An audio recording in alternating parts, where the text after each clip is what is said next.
आप सभी का आपके अपने channel geography with disease art पर स्वागत है। पेश है कक्षा 12 भूगोल भाग 2 पाठ 4 मानव बस्तियां पाठ सार एवं महत्वपूर्ण प्रश्नोत्तर। अध्याय 4 मानव बस्तियां। मुख्य बिंदु मानव बस्तियों के रूप। पहला है ग्रामीण बस्तियां, दूसरा नगरीय बस्तियां। अब ग्रामीण बस्तियों के रूप देखते हैं। ग्रामीण बस्तियां में देखते हैं। पहली है गुच्छित बस्तियां, दूसरी विखंडित, तीसरी पल्लीकृत और चौथी एकांकी बस्तियां।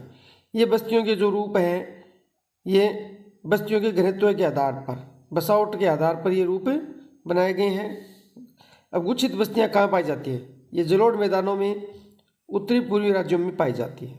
फिर है विखंडित बस्तियां, ये गुजरात, राजस्थान, गुजरात आदि में विखंडित बस्तियां पाई जाती है, खासतौर से राजस्थान के पश्चिम भागों में और पहाड़ी भागों में।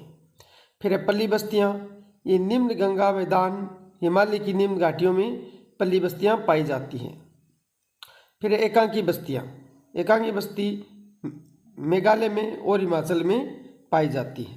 आगे है नगरीय बस्तियां। नगरीय बस्तियों को आगे देखते हैं नगरीय बस्तियों के रूप में।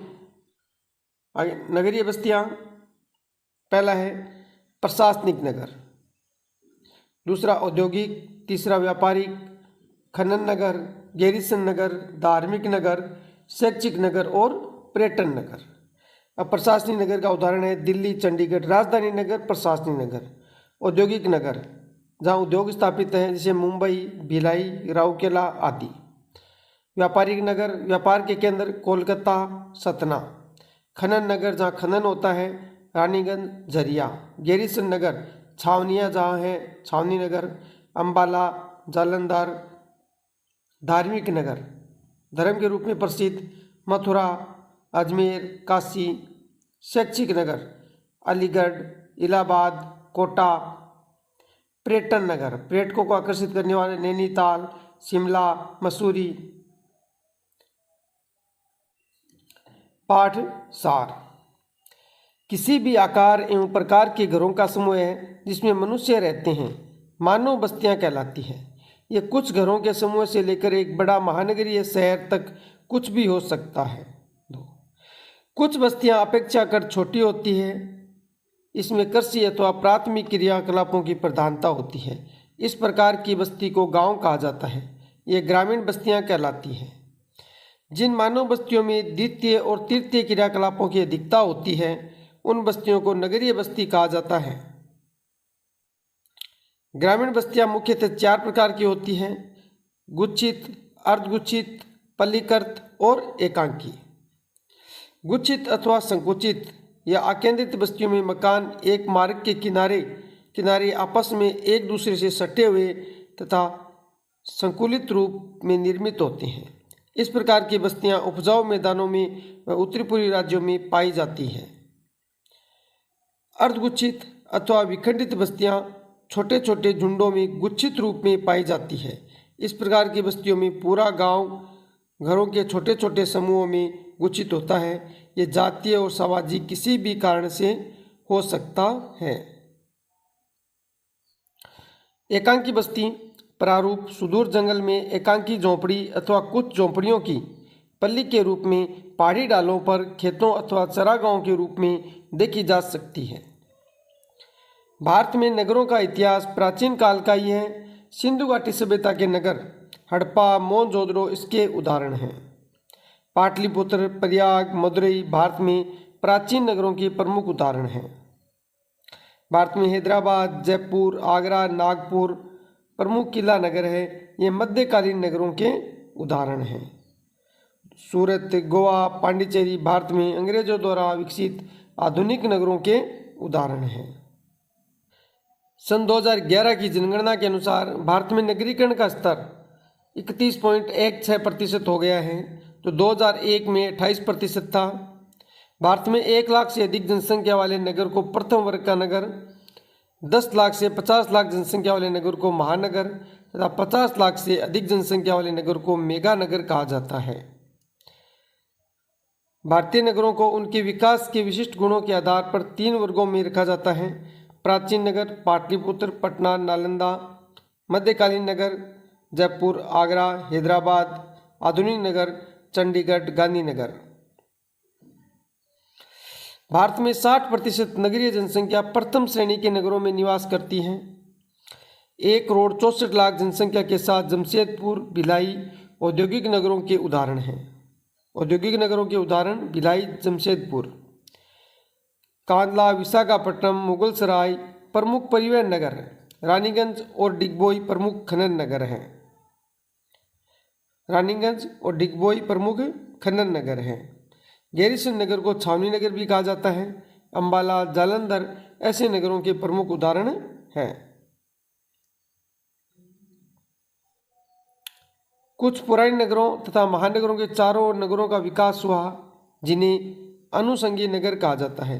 दिल्ली के चारों ओर गाजियाबाद, रोहतक, गुड़गांव इसी प्रकार के नगरों के उदाहरण हैं। लघु उत्तरीय प्रश्न। प्रश्न 1, बस्तियां विभिन्न आकार प्रकार की होती हैं। बस्तियों के प्रकारों को निर्धारित करने वाले कारक कौन से हैं? उत्तर, निर्मित क्षेत्र के विस्तार और अंतर्वास की दूरी। प्रश्न 2, नगरीय संकुल की परिभाषा दीजिए। उत्तर, एक नगरीय क्षेत्र के चारों ओर नगरों की एक श्रृंखला विकसित हो जाती है। यह कभी कभी 2 या 2 से अधिक नगर एक साथ जुड़कर एक बड़ा नगरीय परिदृश्य बनाते हैं। ऐसे क्षेत्र को नगरीय संकुल कहते हैं। अर्थात कई नगर आपस में जुड़ जाते हैं तो वह नगरीय संकुल कहलाता है। 3, कई बार बस्ती भौतिक रूप से एक दूसरे से पृथक इकाइयों में बढ़ जाती है, किंतु उन सब का नाम एक ही रहता है। ऐसी बस्ती का नाम बताइए, उदाहरण दीजिए। उत्तर, पल्ली बस्ती जिसे पाना, पाड़ा, पाली, नगला व ढाणी कहा जाता है। प्रश्न 4, मानव भूगोल में मानव बस्ती के अध्ययन का क्या महत्व है? उत्तर, मानव भूगोल में मानव बस्ती का अध्ययन वहाँ की जलवायु वातावरण का मानव से संबंध दर्शाता है। बस्तियों के प्रतिरूप का संबंध मानव के वातावरण, आसपास की परिस्थिति और जलवायु से प्रभावित होता है। प्रश्न 5, भारत के 4 नगरीय संकुलों के नाम बताइए। उत्तर, मुंबई, दिल्ली, कोलकाता, चेन्नई। प्रश्न 6, गैरीसन नगर किसे कहते हैं? इसके 2 उदाहरण दीजिए। उत्तर, जिन नगरों में सेना की छावनियाँ होती हैं उन्हें गैरीसन नगर, छावनी नगर कहते हैं। अंबाला, जालंधर, बबीना, उधमपुर इस प्रकार के नगर हैं। राजस्थान में नसीराबाद। प्रश्न 7, ग्रामीण बस्तियों के मुख्य रूप से किस तरह के आर्थिक क्रियाकलाप होते हैं? उत्तर, ग्रामीण बस्तियों में मुख्य रूप से प्राथमिक क्रियाकलाप होते हैं। प्रश्न 8, ग्रामीण बस्तियों के प्रकार एवं क्षेत्रों को मिलान करें। बस्तियां और उन क्षेत्रों का मिलान करना है तो गुच्छित बस्ती, गुच्छित बस्तियां पाई जाती हैं गंगा के मैदान में, इसे मिलाएंगे गंगा की उपजाऊ जलोढ़ मैदान और राजस्थान। फिर अर्धगुच्छित बस्तियां ये पाई जाती है गुजरात से, तो इन्हें मिलाएंगे गुजरात के मैदान और पश्चिम बंगाल से। फिर है पल्लीकृत बस्तियां ये छत्तीसगढ़ और हिमालय की निचली घाटी में, तो इसे मिलाएंगे छत्तीसगढ़, हिमालय की निचली घाटी और निम्न गंगा मैदान में। फिर है प्रक्षिप्त बस्तियां, ये पाई जाती है मेघालय और उत्तरांचल में। अब हमें इस तरह से मिलाना नहीं है पेपर में, हमें कैसे करना है, इस तरह से बराबर में लिखना है इसको। देखो इन्हें मिलाकर इन्हें आपस में इस तरह से सही लिखना है। नंबर 1 गुच्छित बस्ती, इसके सामने लिखेंगे गंगा की उपजाऊ जलोढ़ मैदान राजस्थान। अर्धगुच्छित बस्तियां, इसके सामने गुजरात के मैदान पश्चिम बंगाल। पल्ली बस्तियां छत्तीसगढ़, हिमालय की निचली घाटी व निम्न गंगा मैदान। परिक्षिप्त बस्तियां मेघालय और उत्तरांचल। इस तरह से इनके सामने लिखना है अलग से। प्रश्न 9, विकसित होने के समय के आधार पर निम्नलिखित नगरों को वर्गीकृत करें। क पाटलिपुत्र, पटना, ख हैदराबाद, ग पांडिचेरी। वर्गीकृत करते हैं उत्तर में। क पटना प्राचीन नगर, ख हैदराबाद मध्यकालीन नगर, ग पांडिचेरी ये आधुनिक नगर। प्रश्न 10, महानगर एवं मेगा नगर में क्या अंतर है?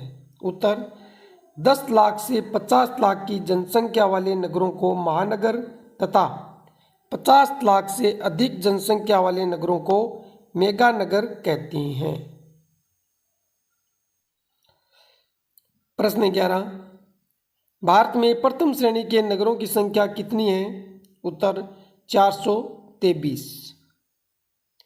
प्रश्न 12, भारत के 2 प्रमुख खनन नगरों के नाम बताओ। उत्तर, रानीगंज, झरिया। प्रश्न 13, भारत में नगरीकरण के स्तर को किस प्रकार मापा जाता है? उत्तर, भारत में नगरीकरण के स्तर का माप कुल जनसंख्या। प्रश्न 14, भारत का सबसे बड़े नगरीय संकुल कौन सा है? भारत का सबसे बड़ा नगरीय संकुल कौन सा है? उत्तर, वृहत मुंबई भारत का सबसे बड़ा नगरीय संकुल है। प्रश्न 15, भारत के उस महानगर का नाम बताइए जिसमें मलिन बस्तियों के रहने वाली जनसंख्या का अनुपात सबसे अधिक है। उत्तर, वृहत मुंबई।